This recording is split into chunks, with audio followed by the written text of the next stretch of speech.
work so you can play. Matthew here from MiniWarGaming.com, and this is the final of our review videos for the various terrain products that we have received throughout the past few months for our Infinity Battle Reports. This last one is probably the most unique, and also probably going to be pretty short, because I don't have a lot of terrain for them. It's from a company called Plast Craft. And this is unique in the sense that it's the only company that I'm reviewing that does not make MDF, laser cut terrain. Instead, it makes this PBC terrain. What exactly this material is, I'm not quite sure. But what you need to understand is, well, we're going to talk about the three things, of course. One is how easy it is to assemble and how durable it is. Two, how it looks. And three, of course, is functionality. So the PVC, as opposed to the hardboard, is a lot lighter. And you can't, it's going to be hard to see this on video because you can't touch and feel it. But it's a little more flimsy. But the advantage being, because it's lighter, and I can't really talk about price because I said I wouldn't talk about that. I believe it's cheaper. Don't quote me on that. You got to go check it out yourself. But the problem is the durability is a little low. So out of all of them, this one will definitely get ranked the lowest in durability. Now I know some people have said, well, they find it durable, but I haven't. I found that they dent easily, they break easily, and all of that. Now you might think, well, that's an instant like, well, then don't bother getting it. But the problem is it actually has some advantages too. And that is a problem because it's easy if a product just sucks, because then you just don't buy it. But the advantage is they have, well, first off, let's go into looks. These look good. They're your basic buildings. They're not the high-end buildings like the other ones, but they also, they just have a nice appeal to them. They just have, they're good basic designs, and they are easy to put together, and so it's hard to fault that. Functionality-wise, since I love the catwalks and stuff, I end up using these catwalks with other buildings all the time. And we've even used these buildings in some of our 40K terrain, our 40K battle reports. But, oh, I thought they were stackable. Maybe not. Nope, I was wrong. I had thought that these were stackable. I had just never tried it, but they're not stackable.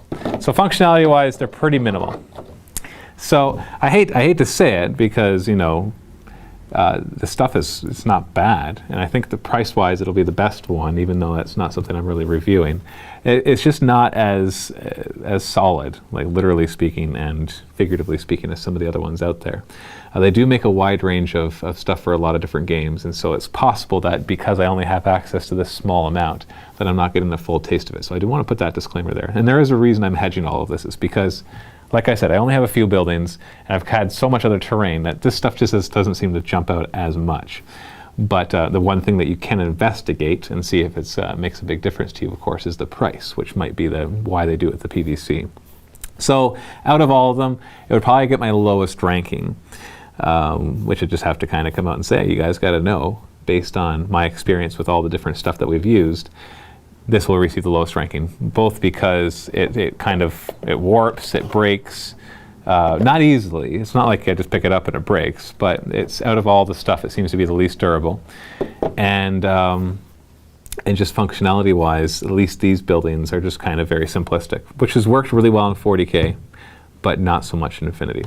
So that's it. That is the last review for the various companies that do produce terrain for Infinity. I believe Plast Craft is one of the official ones. I can't remember though. It doesn't really matter. Like I said before, whether they're official or not, it doesn't change their level of quality. There's just a label that Corvus Belli gives them to say, hey, you're official, and you're not, I guess. And so other than that, we've reviewed a lot of different ones in this series, and that's it. I'm going to do one more video where I just kind of put them all side by side and compare the pros and cons really quickly for all of them. So it'll be a bit of a review video. And of course, if you want to see how to make a really good table, meaning how to set up all your terrain so you get some really fantastic scenarios going, and so you don't play Infinity in such a way that you just die really easily and everything just kind of sucks, then go ahead and watch the video series at the link below. It is in the vault only, of course, which is a paid subscribers area, and it helps support MiniWarGaming, so go ahead and click that. If you're not a vault member, you can just sign up for a 7-day free trial and check it out. And hopefully you'll stick around. This is Matthew from MiniWarGaming. Thanks for watching, and happy wargaming. We work so you can play.